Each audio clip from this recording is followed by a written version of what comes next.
Le agradezco la intervención al canciller de Brasil, Antonio Patriota.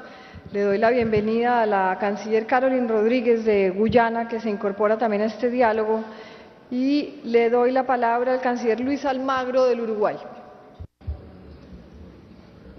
Muchas gracias, María Ángela. Yo repasaba ahora el informe nacional sobre implementación de mandatos de la Declaración del Compromiso Nueva España y lo que hemos hecho como país en materia de desarrollo social, de salud, de trabajo, de seguridad pública. Pero creo que el objetivo cuando nos reunimos y entablamos este diálogo no es para cantarse y celebrarse a uno mismo. Lo que queda por hacer es siempre lo más importante. Lo que demandan y piden ustedes, lo que surge del diálogo con ustedes, eso se transforma en lo visceral y lo más importante dentro de nuestras sociedades. Porque esta es una dimensión social, y la dimensión social es esencialmente una dimensión humana, y resolver las limitaciones, condicionantes, discriminaciones, restricciones que tiene la misma es fundamental. En el continente, en los latinoamericanos, que somos los peores que distribuimos en el mundo, es fundamental atacar estas causas de mala distribución, atacar las causas de la indigencia, atacar las causas de la pobreza. Y lo digo desde un país que hemos logrado reducir la indigencia a un 0,3 de los hogares, que hemos bajado en 7 años de gestión de gobierno la pobreza un 25%,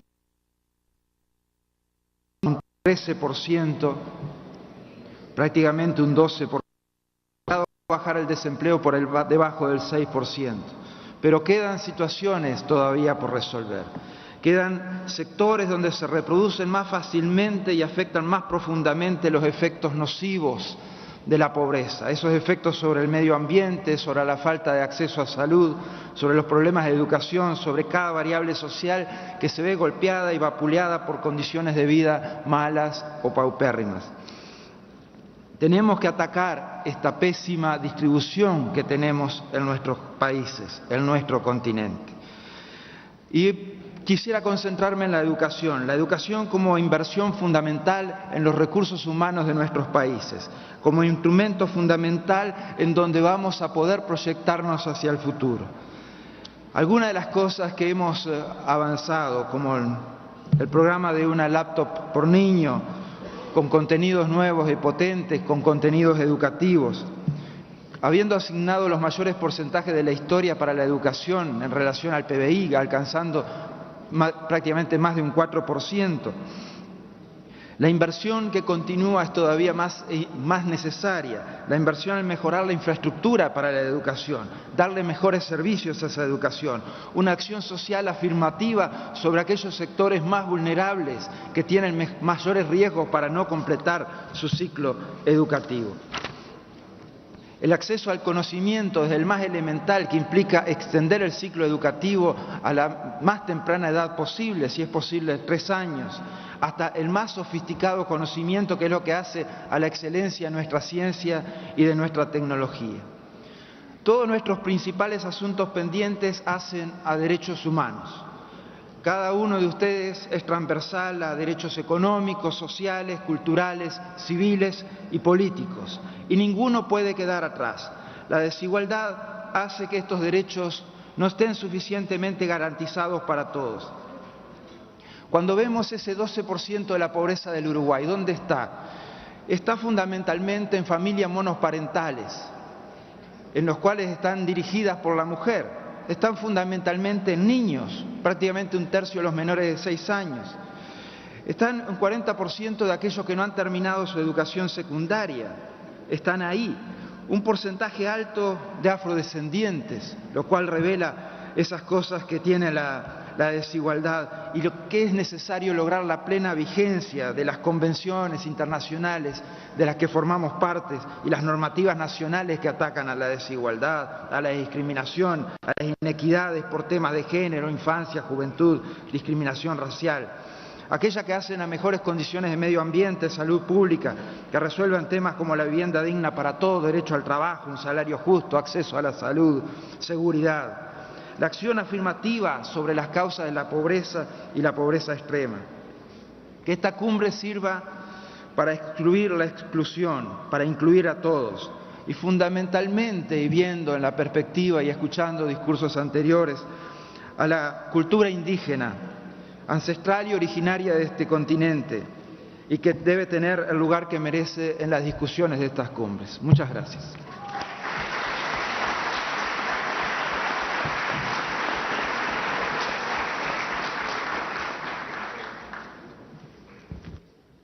Le doy la palabra al canciller Héctor Timerman de la Argentina. Muchas gracias, canciller María Ángela Holguín, secretario general de la Organización de Estados Americanos, compañeros cancilleres, ministros, ministras, todos ustedes representantes del campo social. Es un honor y un orgullo estar aquí porque son ustedes quienes realmente representan los intereses de nuestra región, de América Latina y del Caribe.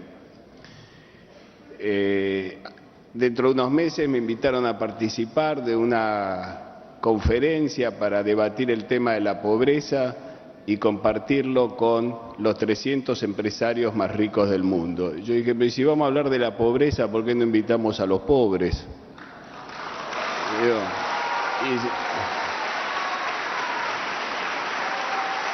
Y si vamos a hablar de las mujeres, ¿por qué no invitamos a las mujeres? O sea, yo lo que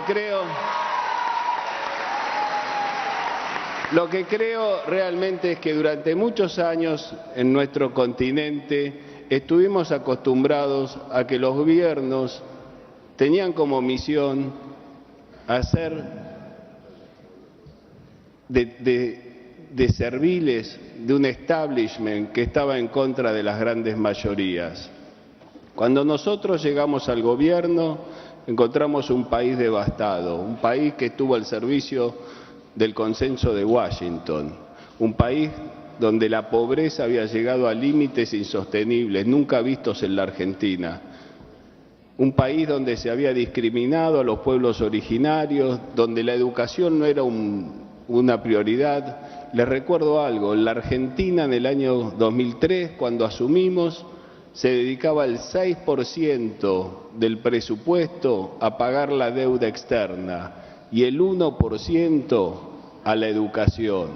Hoy el gobierno de Cristina Fernández de Kirchner dedica el 6% a la educación y el 1% al pago de la deuda externa.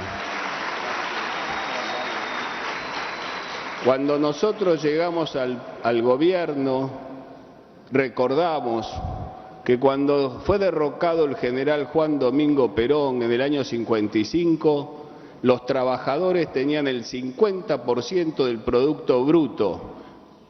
Y cuando nosotros llegamos en el año 2003, luego de dictadura, secuestro, desapariciones,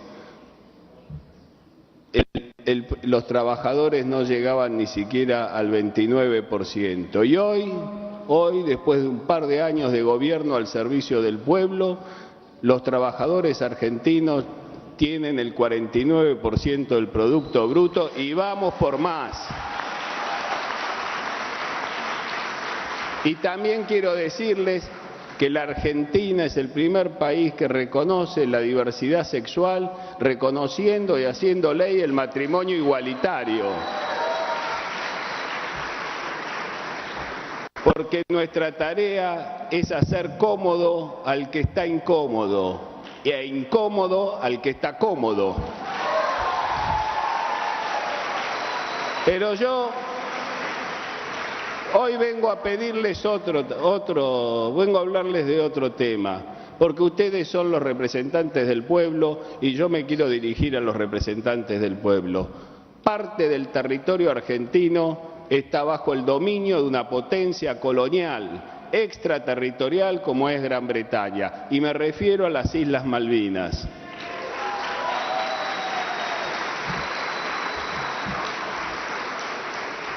¿Cómo es posible que sigamos avanzando mientras permitimos que una parte del territorio de América Latina siga siendo dominado por una potencia colonial del siglo XIX?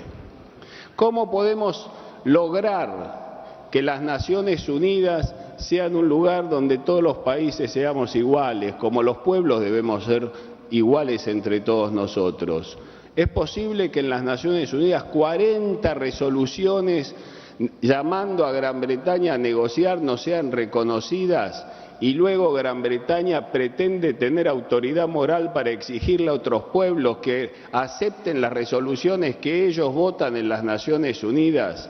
O las Naciones Unidas es un lugar para todos, o las Naciones Unidas no tienen sentido de existir.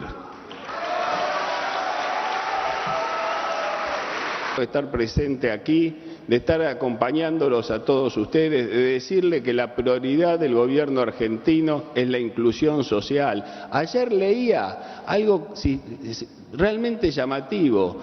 El Fondo Monetario decía que había que aumentar la edad jubilatoria porque la gente vive más. Nosotros creemos que es al contrario. Nosotros creemos que los derechos jubilatorios tienen que ser para todos por igual. Que si la gente vive más, no solamente viva más, sino que viva mejor, porque tiene acceso a la educación, a la salud, a la seguridad. Por eso, señores y señoras, queridos compañeros, lo que les vengo a decir es, tenemos los desafíos del siglo XXI y la Argentina todavía lucha contra el colonialismo del siglo XIX. Le pido a todos ustedes, desde el fondo de mi corazón, porque sé que todos son solidarios, porque todos luchamos juntos, que le pidan a sus gobiernos que apoyen la resolución para condenar la agresión colonial de Gran Bretaña a uno de nuestros queridos países, la República Argentina, porque la agresión colonial a un país es la agresión colonial a todos.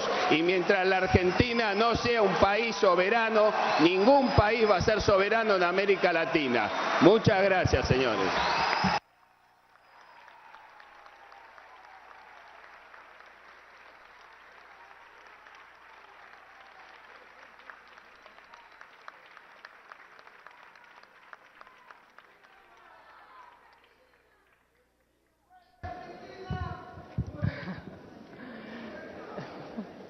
Le doy las gracias al canciller Timmermans, bastante popular en este foro, me alegro mucho, canciller.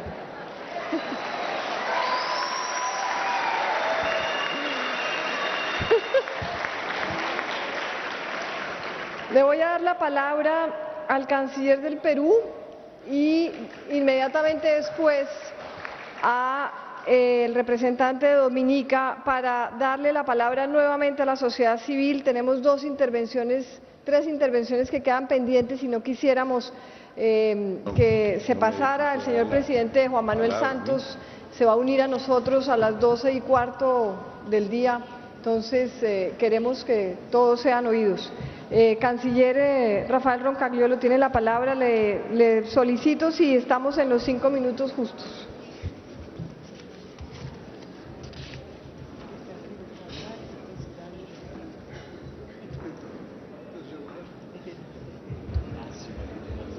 Muchas gracias, María Ángela.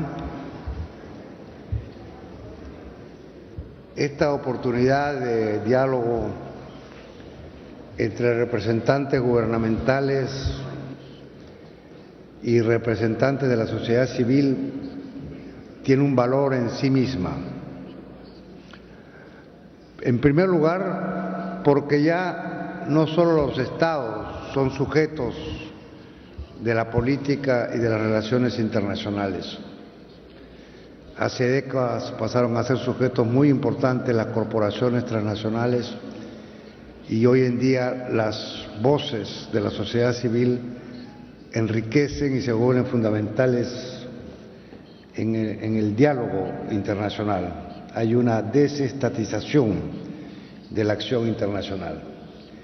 Y esto es particularmente válido en nuestro hemisferio por el papel fundamental que ha cumplido la sociedad civil en la conquista de la democracia que arrancó en su último ciclo hace algo más de 30 años. No tendríamos los gobiernos democráticos que hoy tenemos si no hubieran existido estos esfuerzos, estos compromisos y estas luchas de la sociedad civil.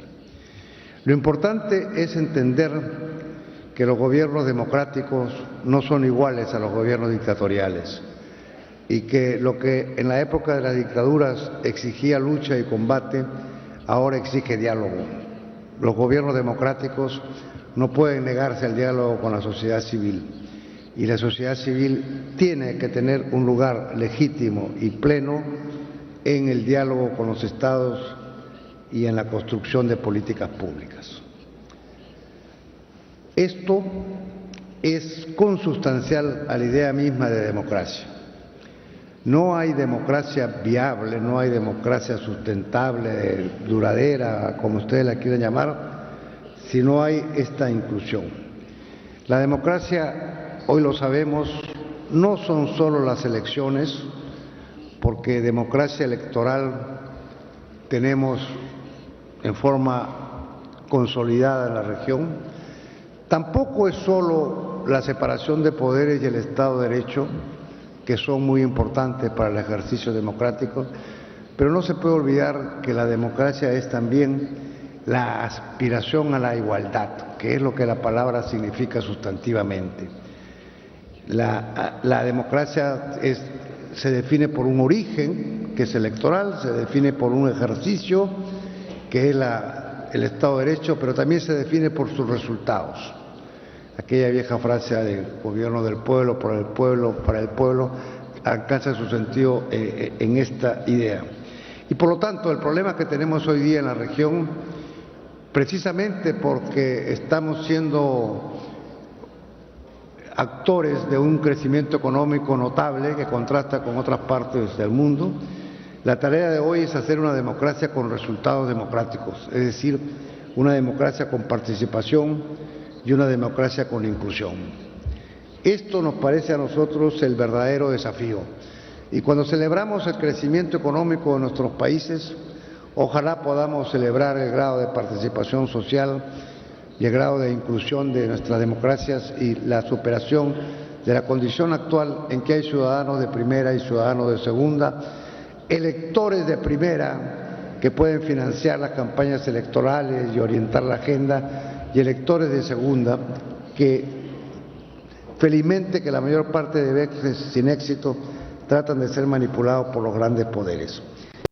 En perspectiva, yo quiero saludar los aportes que se han hecho por parte de los representantes de la sociedad civil en la rueda anterior de intervenciones. En particular, quisiera destacar la importancia de los pueblos indígenas en el hemisferio.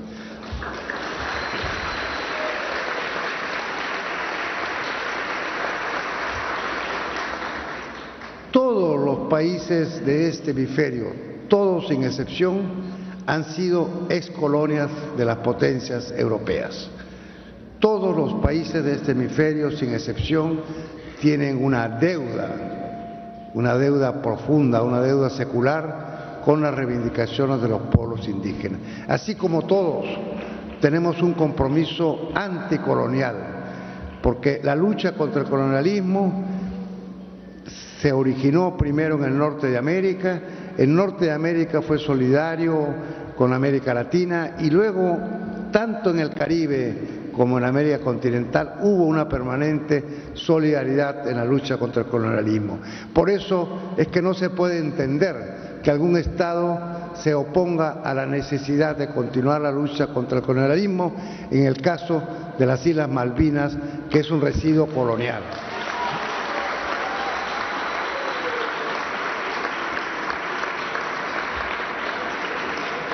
Y por esa misma razón, reivindicar y recuperar los derechos de los pueblos indígenas es la primera obligación de una democracia. En el Perú, el gobierno del presidente Humala inauguró sus iniciativas legislativas con la ley de consulta previa, que hace del Perú el primer país que da una ley en torno al convenio o para aplicar el convenio 169 de la OIT. Esto es una ilustración de un camino que debemos seguir todos para asegurar los derechos de los pueblos indígenas.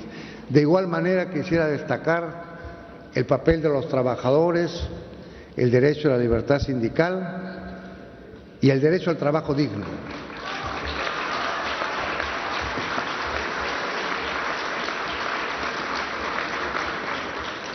La idea de que para ser competitivos en el mundo necesitamos un trabajo barato es una ley que va contra el desarrollo económico. El desarrollo requiere de trabajo digno, de trabajadores que tengan un lugar en la sociedad. Entonces, lo que quiero destacar para finalizar es que esta propuesta que ustedes han traído en los temas de los pueblos indígenas, de los derechos de los trabajadores y también en otros, como los derechos de género o los derechos de los jóvenes, son fundamentales. Este diálogo es indispensable si queremos tener democracias maduras y no solamente democracias de nombre, si queremos tener democracias en las que los ciudadanos participen y no solamente elecciones más o menos dirigidas por los poderes económicos. Gracias.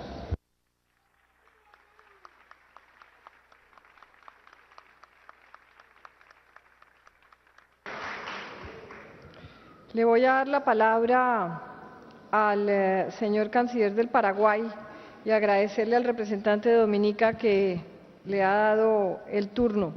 Y Dominica hablará en la segunda sesión una vez hayamos oído a los actores sociales que nos quedan. Entonces, señor canciller Lara, le pido el favor de verdad, el tiempo, porque si no, cuando llegue el presidente Morales, que va a hacer la clausura, no vamos a alcanzar a oír a todos los que quieren. Le agradezco. Muchas gracias, canciller. Bueno, para mí es una enorme satisfacción compartir con ustedes un espacio de reflexión. Es también un estímulo compartido, porque a partir de las ideas de la representación real de todos ustedes, nosotros somos capaces también de nutrirnos de estímulos, de valores y de esperanzas. En 2008, cuando nos hicimos cargo del gobierno bajo el liderazgo del presidente Lugo en el Paraguay, pues nos encontramos también con una serie de problemas, de herencias y desafíos. Habíamos heredado un largo periodo dictatorial en donde durante más de 61 años se construyó un Estado oligárquico, concentrador y excluyente, y en ese sentido los que padecieron sufrimientos y costos ilimitados fueron básicamente los trabajadores, los campesinos, los indígenas, los estudiantes, los intelectuales, porque estos excluidos eran de fundamental importancia para el desarrollo de un proyecto dictatorial. En ese sentido, esta situación actual nos plantea una serie de exigencias, como ser fundamentalmente la exigencia de transformación de la estructura económica, social y política en un marco de integración de nuestros pueblos. Y este desafío no es poca cosa, porque la transformación implica fundamentalmente la participación activa de nuestros pueblos. En ese sentido, es de enorme relevancia pensar un proyecto alternativo de sociedad basado fundamentalmente en un proyecto de integración de los diferentes sectores que componen nuestra sociedad, que históricamente han estado excluidos. Este desafío también implica cambiar nuestras estructuras conceptuales, nuestras estructuras de pensamiento, que han logrado precisamente legitimar un modelo económico y social en nuestra América Latina basado fundamentalmente en la concentración y la exclusión. Es impensable que este modelo de concentración y de exclusión hubiera sido viable al margen de un modelo también democrático que ha priorizado fundamentalmente un esquema exclusivamente electoral. Cuando observamos nuestra América Latina vemos que es un continente de gran desigualdad social. Entonces hoy cabría preguntarse, bueno, ¿cómo es posible que este modelo de alta concentración y desigualdad se haya legitimado a través también de modelos de democráticos y de representaciones políticas? Por eso destaco la importancia de que la inclusión social demanda también redefinir estructuras de pensamiento que hagan posible pensar nuestra realidad desde otra perspectiva. Y en ese sentido, ya se ha mencionado aquí a través de las diversas intervenciones de que la lucha de los pueblos de nuestra América realmente tienen una enorme potencialidad en términos de su cultura, de sus lenguas, de sus identidades, de sus intelectuales, de su clase trabajadora, de los indígenas, de los campesinos. En realidad es una fuerza de extraordinaria importancia para aunar esfuerzos y avanzar hacia la transformación económica y social, como así también la integración de nuestros pueblos. Creo que estamos en un momento en nuestra América Latina y el Caribe de una enorme importancia. Dependerá de nosotros construir este proyecto de sociedad alternativo a proyectos neoliberales, a proyectos neocoloniales, a proyectos que realmente mantener las ventajas, los privilegios y hasta enclaves coloniales, como lo ha mencionado el canciller argentino, enclaves coloniales como las Malvinas o el aislamiento injustificado de la República Hermana del pueblo cubano.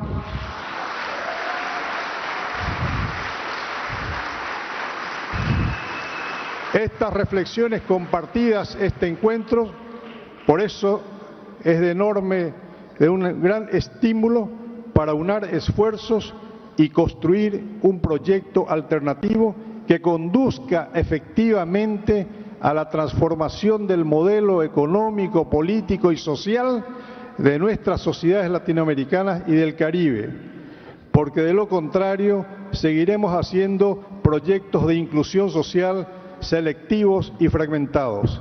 Ha llegado el momento que tenemos la experiencia, la resistencia, los valores, el patrimonio colectivo y fundamentalmente el esfuerzo que han realizado de resistencia nuestros pueblos para construir todos juntos un modelo de sociedad que priorice fundamentalmente la dignidad de nuestra gente.